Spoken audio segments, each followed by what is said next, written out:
England have struggled through the Six Nations this year. They struggled in the World Cup warm-ups as well, and it's not going to get any easier for them against Argentina on Saturday. My name's Mark. Let's talk rugby.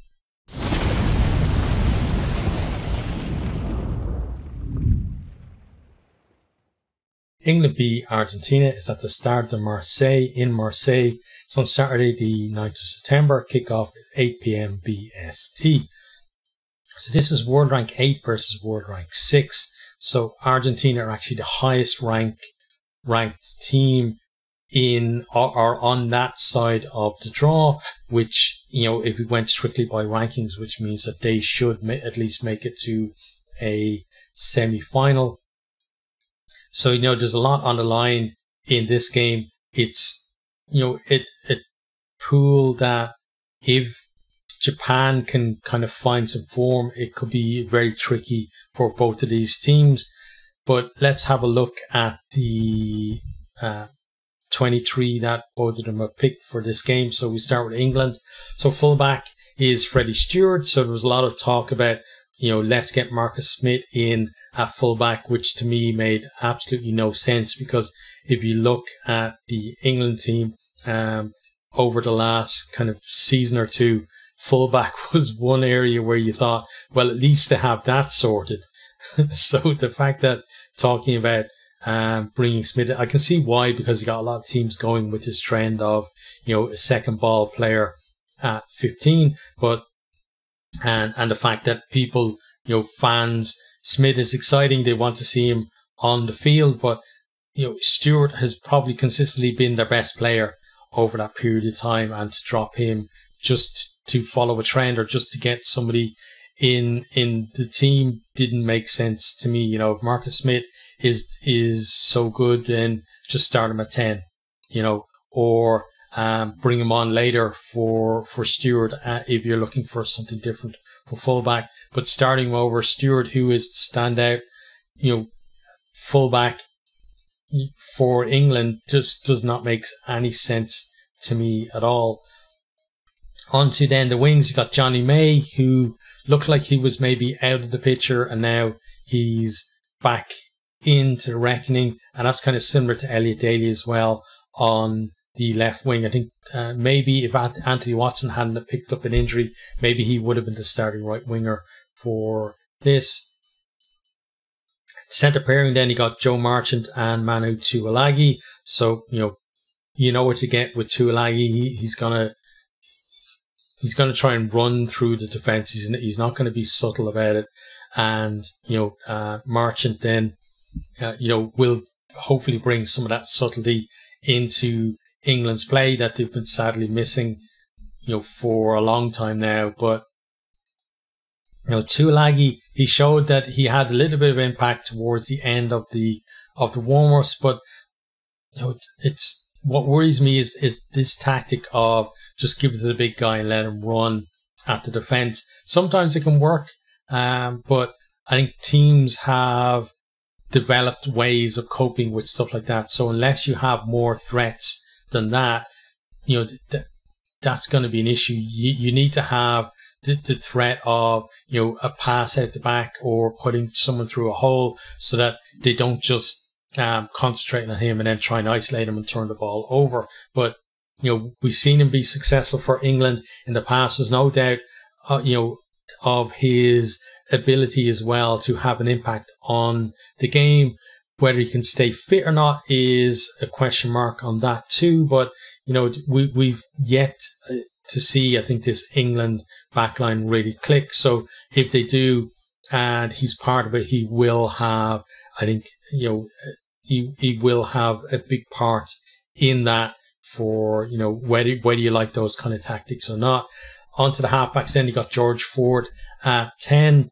So, with Owen Farrell suspended, and then, if it seems like Borthwick just doesn't trust Marcus Smith to be his starting 10. But I think maybe of those three 10s, Ford is probably the best option there. But not sure playing in a Borthwick style is really going to suit him, but he's at least going to be able to make that backline tick to the best of his abilities. They did look very rusty in the warm-ups, but started to get something together, so there's still time for them to click in this pool stage. Then we got Alex Mitchell there at 9, so it looked like he wasn't going to the Rugby World Cup until Van Poortvliet got injured, and now he is starting 9, which kind of tells you that the more experienced 9s that were picked ahead of him maybe weren't doing enough to show that they should be the starter with that position there with Van Poortvliet out. Onto then the pack. So front row is Ellis Genge, Jamie George, and Dan Cole. So pretty much their starting front row, I would say. Genge has been kind of in and out of that starting team, but I think overall he probably offers the best there. But still, he can have some stinker of games as well. But it's a decent front row.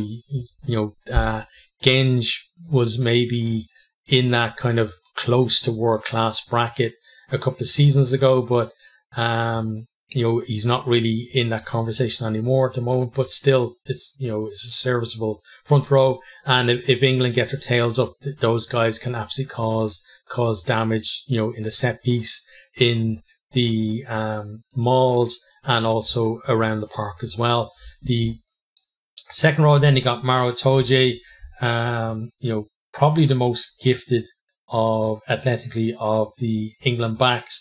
Maybe not at the same level that we've seen him in the past, but he's still a great player. I think a lot of people would like him though to focus on his rugby rather than his celebrations at the breakdown, but that's his personality, and if he's thinking of keeping his mouth shut, then maybe he's not going to play as well anyway. Beside him, then you got Ollie Chesham, who I thought they made it. He was the best option, I think, beside Itoje in the Six Nations. So I think that is their best at the moment locking partnership that they have. Then back row, you got Courtney Laws, Tom Curry, and Ben Earl. So it looked like that Vinny Vunipola was going to be the starting 8. But he picked up his suspension as well. So maybe Borthwick has stumbled across what could be his best back row here. I think it's better balanced than seeing Earl at 7 and then Vunipola at 8.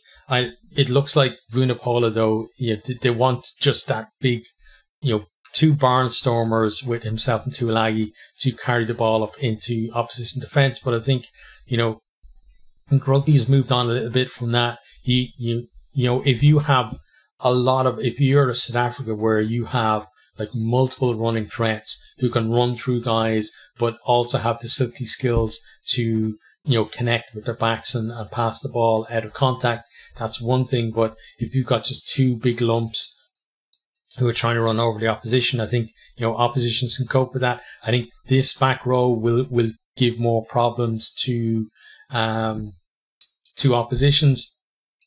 There's, an argument though that maybe Willis should be maybe in there at 7 ahead of Curry, but it looks like he's maybe not in favour for whatever reason at the moment. But, for England, it's a decent selection. It's probably, again, you could argue about the likes of Willis, but overall, I think it's probably the strongest team that they could put out. But they've got a click. They haven't been doing that at all. Onto the bench, then you got Theo Dan, Joe Marler, and Will Stewart. So, again, passable replacements there. Marler's going to give it some jaw when he comes on. George Martin is replacement lock. You got Lewis Ludlam, back row cover. Danny Kerr at 9. Marcus Smith, everyone will be calling for him to come on if things aren't going well for them. But, he's the kind of player who, he can do something magic, but then you forget about that makes certain people forget about the bad thing he did like 5 minutes later or 5 minutes before, but still, he no doubting his talent. Then you got Ollie Lawrence there as well. You know, it would have been nice to see maybe someone like Arundel to have a real threat there on the bench, just running with the ball himself. And Smith, I think those two combined really could, like, you know, as the game breaks up, could cause some havoc. But you know, it's an okay selection for England. Then on to the Argentina selection. So we got Tomas Gallo, Julian Montoya, and Francisco Gomez Codella as the front row. So, you know, fairly tasty front row there. Good to see Montoya there starting as well. The second row, you got Matthias Alemano and Thomas Lavanini. So, you know, the thing with Lavanini is his discipline. Is he going to get himself a yellow or red card in the game? Because he does that a bit too much. You know, people talk about England and stuff like that, but Lavanini is another one like that. The back row, then you got Pablo Matera, Marcus Kramer, and Juan Martin Gonzalez. So, no, I think that they're going to give that England back row a run for the money. And if Argentina have their tails up, you know, it's going to be those guys that are going to be ruling the roost at the breakdown. I think on into the backs, then you got Gonzalo Bertrano, who's been decent when I've seen him. Got Santiago Carreras at 10. You know, there was some competition for the 10 jersey coming into this, but maybe he's now going to be the starting 10 for most of the World Cup. Got Mateo Carreras on the left wing, then the centers, Santiago Chocobares and Lucio Cinti. You know, I've seen good and bad from these guys in the Rugby Championship.